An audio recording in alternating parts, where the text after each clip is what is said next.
Minesyaitonirrajim. Bismillahirrahmanirrahim। হাসরের বর্ণনা।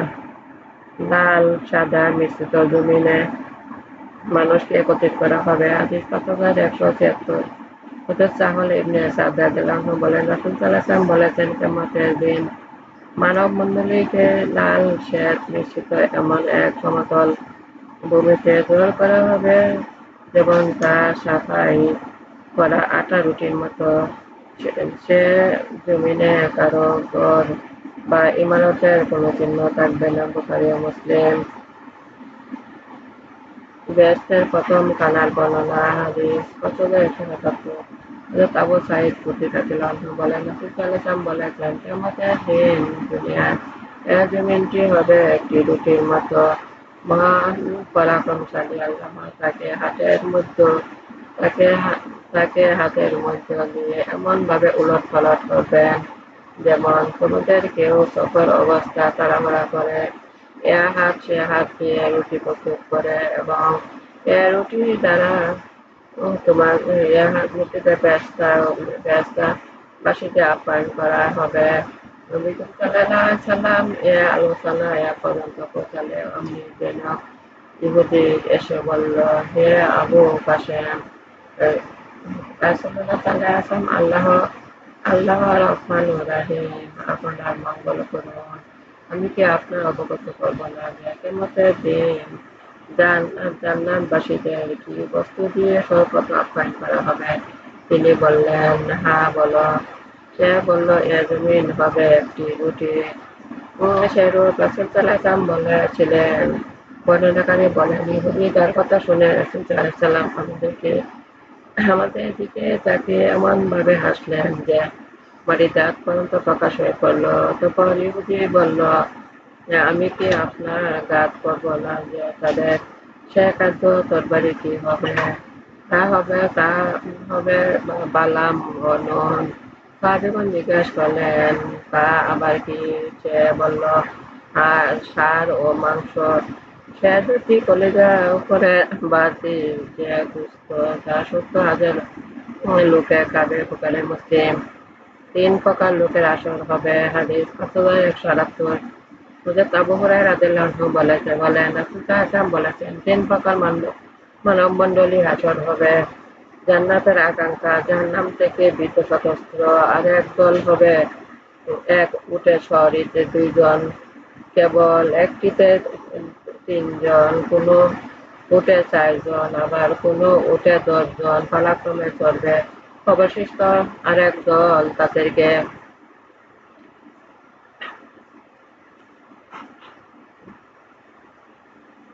তাদেরকে আগুন জড়ো করবে। দিনের বেলা তারা সেখানে অবস্থান করবে, আগুন তথায় তাদের সাথে অবস্থান করবে। তারা রাতে সেখানে অবস্থান করবে, আগুন তথায় তাদের সাথে রাত অবস্থান করবে। অনুরূপ অনুরূপভাবে ভোরে সন্ধ্যায় তারা যেখানে থাকবে, আগুন তাদের সাথে থাকবে। বুখারী ও মুসলিম। মানুষ নগ্ন শরীরে হাসর ময়দানে উঠবে। হাদিস ৫,১৮০ হযরত আয়েশা রাদিয়াল্লাহু আনহা বলেন, রাসূল সাল্লাল্লাহু আলাইহি ওয়াসাল্লামকে বলতে শুনেছি, কিয়ামতের দিন মানুষকে নগ্ন পদে নগ্ন দেহে খাৎনাবিহীন অবস্থায় সমবেত করা হবে। তখন আমি বললাম, হে রাসূল সাল্লাল্লাহু আলাইহি ওয়াসাল্লাম, নারী পুরুষ সবাই কি একজন আরেকজনের লজ্জাস্থান দেখতে থাকবে? তিনি বললেন, হে আয়েশা, সে সময় কি এমন ভয়ঙ্কর হবে যে কেউ কারো প্রতি দৃষ্টি দেওয়ার অবকাশ পাবে না। বুখারী মুসলিম। কিয়ামতের দিন মানুষ মুখের বড় দিয়ে চলবে। হাদিস ৫,১৮১ হযরত আনাস রাদিয়াল্লাহু আনহু থেকে বর্ণিত। একদিন তৈলক ব্যক্তি বলল, হে রাসূল সাল্লাল্লাহু আলাইহি ওয়াসাল্লাম, কিয়ামতের দিন কাফেরদের কিভাবে মুখের উপর লাঠিয়ে জড়ো করা হবে?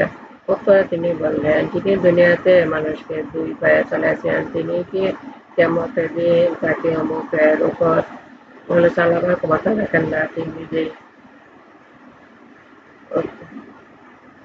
বুখারী ও মুসলিম।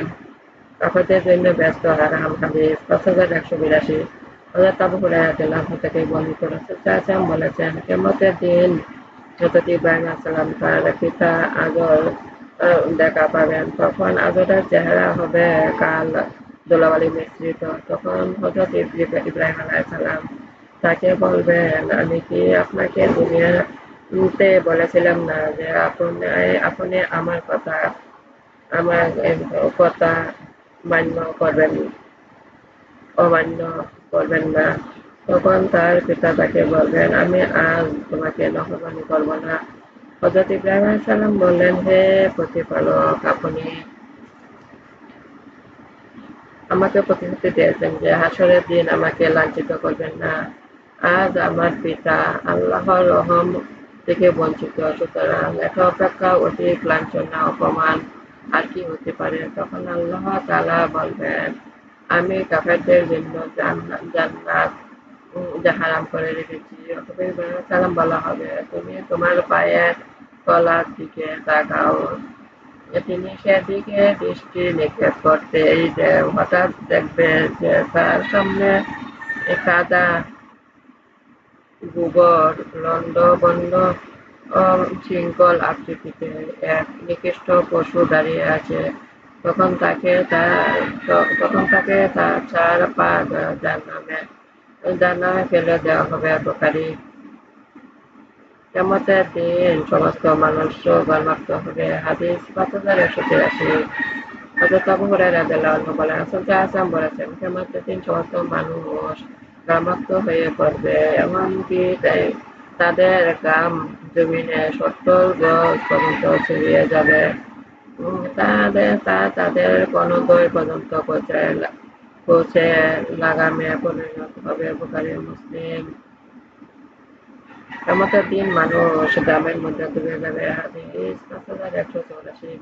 হযরত মিসকাত রাদিয়াল্লাহু আনহু বর্ণনা করে বলেন, রাসূল সাল্লাল্লাহু আলাইহি ওয়াসাল্লাম আমাকে বলতে শুনেছি, কিয়ামতের দিন সূর্যকে সৃষ্টির অতি কাছাকাছি করে দেওয়া হবে, এমনকি তাই ১ মাইলের ব্যবধান হয়ে যাবে। সুতরাং তার তাপে মানবমণ্ডল সম্পাদক আপন আপন আমল অনুপাতে ঘামের মধ্যে ডুবে থাকবে।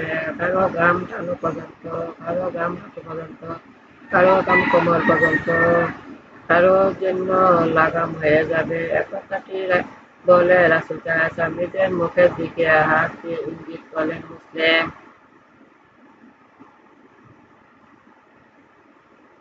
দয়াকারী ব্যস্ত যাবে না। হাদিস ৫,১৮৮।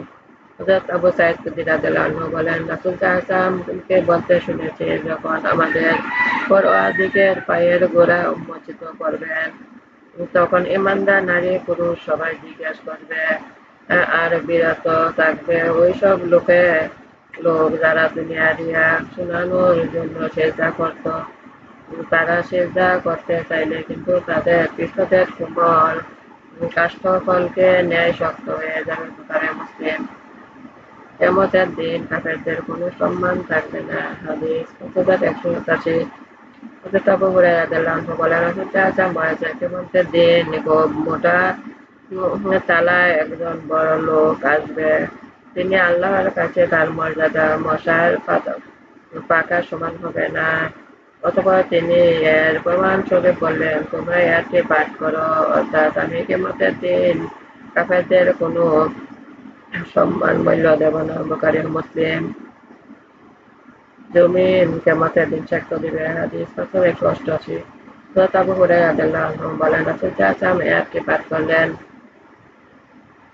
কিয়ামতের দিন জমিন তার বৃহদাকার বৃত্তান্ত প্রকাশ করে দিবে। অতঃপর বলবে, তোমরা কি জানো জমিন বক্তব্য হলো প্রত্যেক পুরুষ প্রত্যেক নারী সম্পর্কে সাক্ষ্য দিবে যে সে তার অবস্থানকালে কি কি কর্মকাণ্ড করেছে। এভাবে এভাবে বলবে যে অমুক অমুক কাজটি করেছে, অমুক অমুক দিন করেছে। এটাই জমিনের বৃত্তান্ত। আহমদ তিরমিজি। তিনি বলেন, হাদিসটি গরীব, হাসান ও সহিহ। গরীব। মানুষ মৃত্যুতে অনুতপ্ত হয়। হাদিস ৫,১৮৯। হযরত আবু হুরায়রা রাদিয়াল্লাহু আনহু বলেন, রাসূল সাল্লাল্লাহু আলাইহি ওয়াসাল্লাম বলেছেন, যে কোনো ব্যক্তি মৃত্যুবরণ করে সে লজ্জিত, অনুতপ্ত। সাহাবাগণ জিজ্ঞেস করলেন, রাসূল সাল্লাল্লাহু আলাইহি ওয়াসাল্লাম, সে অনুশোচনার কারণ কি? তিনি বললেন, যদি সে নেককার হয় তখন এজন্য অনুতপ্ত হয় যে কোনো যে কেন সে নিজেকে মন্দ কাজ হতে বিরত রাখেনি। তিরমিজি। কিয়ামতের দিন মানুষ তিন দলে বিভক্ত হবে। হাদিস ৫,১৯০।